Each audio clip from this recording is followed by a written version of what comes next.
hulking out. Oh, it's so bad. Alright, let's get this shit over with. I love superheroes, okay? I got into actually reading comics, thanks to some recommendations from my buddy Bryce over on my podcast, Round Room Boys, shameless plug right there. And, I have always loved the Marvel the most out of the whole spectrum of comics, graphic novels, aside from Shonen Jump, manga, but that's a whole nother can of worms that I'm not ready to dig into today. But if there's any character that I think is one of the most iconic superheroes, it's gotta be the Incredible Hulk. Now, I'm not gonna lie, I don't know too much about Hulk lore, okay? Unfortunately, I know just surface level information, basic shit from the movies I watched, and especially the pretty underrated Incredible Hulk movie from the MCU. But my greatest appreciation of the character is from Marvel vs. Capcom, where I am completely in love with him and everything he stands for. There was one game that I played growing up called The Incredible Hulk, which was a movie tie-in game from the MCU movie. I thought it was fun, but it was a little ugly. However, there was one game that I never got to play growing up called The Incredible Hulk Ultimate Destruction. So this game was developed by Radical Entertainment, same team that developed Simpsons Hit and Run game, Scarface game, okay, and Crash of the Titans. So, interesting catalog we got here.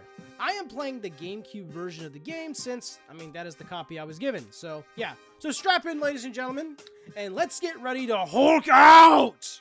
Okay, so before we get started, I just wanted to make a little disclaimer here. During the process of making this video, I recorded all of my footage, right? And I generally store all my footage and all my stuff onto an external hard drive. Let's just say the external hard drive took a massive shit and completely died on me, and a lot of my data, actually most of my data, got corrupted on the hard drive to the point where I couldn't even access it. I had to completely format it. Thankfully, I was able to acquire another hard drive thanks to my buddy Andre, and yeah, let's just say I was not able to recover all of the data. I was only able to recover maybe a handful of it. So what you're going to see is footage from the GameCube, obviously, because that's where I played it on, but there is going to be some footage that I pulled from the internet that is the Xbox cutscenes. So like some of the cutscenes you're going to see are going to be from the Xbox HD version or whatever. This gentleman or whoever it is, thank you for posting the cutscenes. Godzilla and Yu Yu Hakusho fan. Thank you so much for your service. I am working with what I got right now, so yeah, I just want to make that kind of clear if you see the quality differences in video. Now, I'm not going to go too in-depth with the story since the story is actually pretty short, and it's honestly like, it's not like the main, like it's a main focal point, but it's not like the core of the game. So here's my quick summary. Bruce Banner is a scientist currently dealing with a disease that he obtained through gamma radiation exposure that turns him to the Hulk, and everyone pretty much knows this in bullshit, right? And there is this looming feeling that he's been recently having that he might end up losing control over the regular Hulk persona. You see, there's this alter ego within him called the Devil Hulk, and his goal is to take over Banner's body and completely, control and become him. So imagine a more violent, ferocious version of Hulk, if that wasn't already enough to worry about, right? Banner is trying to find a cure while the US government is trying to capture him and potentially use him for experimentation. General Ross and this freaky ass guy named Emil Blonsky, whatever the fuck his name. He's like this expert special ops forces dude, the generic fucking Jason Statham dude. And this guy's helping Ross try to capture Bruce. And about 1/3 of the story is centered around building this machine that can help you cure yourself of the Devil Hulk creature. But the military keeps fucking with you. And even Blonsky gets access to one of Banner's radiation experiments thing. This weird experiment radiation thing causes Blonsky to turn into the Abomination. Probably Hulk's most iconic villain. Bruce eventually is able to get into his own psyche and battle the Devil Hulk himself and fix himself of that issue. Okay, cool. Then Abomination starts getting all huffy puppy because he's got a fucking hate boner for Bruce. He heads out into the city where there's like this dam or something, and then he like tries to pull the fucker down from underneath and then flood the city. But you know, Hulk comes in and gives them a good old so long gay Bowser treatment. Blonsky's a pretty good villain, I would say. I like how he's sort of a reflection of Bruce if he let the monster take over his body. Blonsky seems like a two-dimensional type of villain at the start, but then he sort of develops into a person who fell from grace. A man that wanted power, but then ended up suffering the consequences of it. Also, Devil Hulk just drops some hard-ass lines for no reason. You've opened the door to me, Bruce. A crack of light on my face that I never had before. Did you imagine I'd ever let you close it on me? We're going to be gods in this world that's rejected and feared you for so long. We're going to tear it into a billion pieces. I'm your inevitable conclusion. I'm the ultimate you. I'm the devil.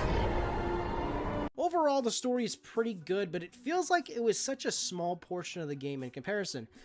Now, on to the other half of the game. Side missions. Now, there aren't really side quests in the game per se, more so they're along the lines of challenges. Shit you can do to buy more abilities and make the general feel of the game more bearable. I'll get to that later. These challenges can range from doing parkour on buildings, defeating enemies within a certain amount of time, golfing. Okay, cool. We have golfing. Gliding through the city with massive monkey balloons. What the fuck is going on? Yeah, so there's definitely some goofy missions as well. But I will say that the game does feel kind of bloated with all these challenges. Thank God they're optional because there is a good handful that are pretty much the same fucking thing, but slightly different. A decent grind for in-game currency, but I would rather just break shit and tell the government to eat my big, beautiful green ass, okay? Now, as far as gameplay goes, it's pretty solid for the most part. Hulk definitely has some weight to him, as he should, right? But he feels like controlling a train at first. The player must first understand how momentum works before mastering these controls. The start of the game, Hulk feels really sluggish, okay? And kinda ass, to be honest. But as you acquire new abilities and upgrades, like punching the air to dash, it helps make traversing the worlds feel so much better. I mean, the developers knew that traversing the world was gonna feel like a drag, so they included multiple fast travel points on each map.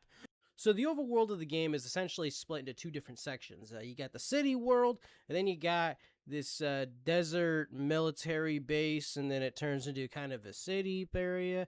I don't know. The city is definitely where the game shines the best because it's a city where you get to blow shit up. I mean, come on, it's Hulk. All right, this is what we think of when we think of Hulk breaking shit is in the city. But then also, the desert area, I mean, it's cool. I mean, you get to fight cool enemies like Hulkbuster drones and shit. But I was hoping for a bit more variety of unique places, like maybe a jungle or some ancient places to destroy. I don't know, it's just, just more bigger structures to destroy. I mean, honestly, I would say the best part of the game is probably at the end when you've acquired all of the power-ups and all the upgrades and have beat the story, and it's just... now you have two sandboxes to explore around and just break shit. That's really where the game is most fun at. It's sort of similar to GTA. As a matter of fact, the game even compares itself to GTA a few times, even on the cover art. You really feel the amount of chaos and destruction you cause. You can pick up cars, trucks, cows, poles, and people, and throw them all. Yeah, it is pretty funny to kidnap somebody, then throw them off a building, and then watch them de-render. Now, when it comes to aesthetics and presentation, it is pretty good for the most part. The colors are great, though. The game feels like a cartoon or a comic book come to life. It actually feels like I just turned on an episode of a Hulk cartoon, and I'm just watching, the fireworks go off or some shit. There's also like these comic books you can collect throughout the game that can also give you access to cheat codes, and once you put in these cheat codes, you can get access to like an extra Hulk skin, and you can be able to play Abomination. That's cool. Yeah, plays Abomination. All right. And you can also look at the artwork of the game. That's cool. All right. Artwork. Ooh, comics. Oh, it's just the cover arts. I mean, that's still cool, but I want to actually read the fucking comics. Although this was a very ambitious title, the GameCube was not designed to handle this many gangbangs of explosion and robots getting blown up left and right. Sometimes when you're in fights, you just get ganged up on, you know? Sometimes you just get fucking spit roasted and just completely bodied by multiple things at once. And then the game starts lagging and it just chugs like a motherfucker when there's more than 2 explosions going on at once. I heard the Xbox version is the superior way to play this game on the consoles. I also heard, but then again, I also heard that you're better off emulating the game for a much smoother experience, which, you know, I mean, honestly makes more sense. Now, I know that I have bitched and griped quite a bit about the game so far, but for the most part, I had a lot of fun playing this game. I mean, it was so fun, okay? And that's really the only way I can describe the game, is just fun. The general gameplay loop is like, I would say probably like a 6 to 7 out of 10. The story is a solid like 8 out of 10. I just wish it was a little bit longer. But I had fun playing it, okay? I had a blast playing this fucking game. I wouldn't rate this game a 4.0 out of 5.0 like GameSpot did on the cover. I'd give it more of a 3 out of 5, okay? To me, that's more appropriate ranking, okay? The game is definitely great. It's beautiful, but uncut and unpolished. But beautiful nonetheless. It's definitely better than its little brother that came out 5 years later, I'll tell you that much. But it's really unfortunate, because we probably won't get another Hulk game for a long time. Because Universal and Disney are a bunch of